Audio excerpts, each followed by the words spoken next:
Apollo விண்வெளி பயணம்.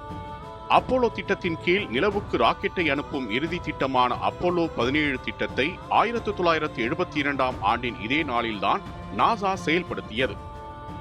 Apollo 17 செயற்கைக்கோளானது திட்டமிடப்பட்ட 1972ஆம் ஆண்டு டிசம்பர் 6ஆம் தேதி நிலவில் ஏவுவதற்கான அனைத்து ஏற்பாடுகளும் செய்யப்பட்டன.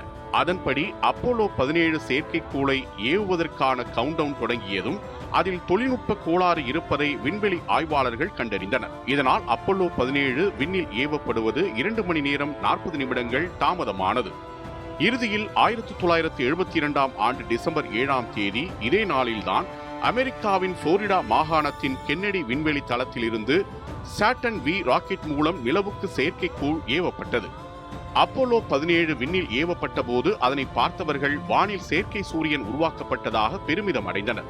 அப்போலோ 17 செயற்கைக்கோள் திட்டமானது நிலாவுக்கு அனுப்பப்பட்ட அப்போலோ திட்டத்தின் 6வது மற்றும் சந்திரனுக்கு அனுப்பப்பட்ட இறுதி விண்வெளி திட்டமாகவே இருந்தது.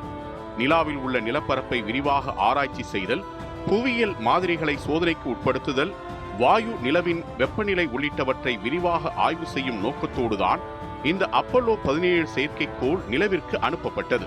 அப்போலோ 17 மூலம் சந்திரனில் புதிய வகை பாறைகள், சந்திரனின் நிலவியல் கூறுகள் ஆகியவற்றின் மாதிரிகள் சேகரிக்கப்பட்டு ஆய்வுக்கு உட்படுத்தப்பட்டன. இது சந்திரனின் உருவாக்கம் மற்றும் அதன் நிலவியல் வரலாறு பற்றிய வரலாற்று ஆய்வுக்கான வலுவான தரவுகளாக பிற்காலத்தில் மாறியது.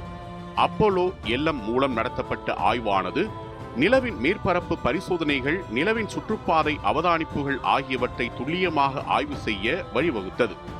மேலும் இந்த பயணம் மனிதர்கள் சந்திரத்தில் சென்ற இறுதி பயணம் என்றே வரலாற்றில் குறிப்பிடப்படுகிறது.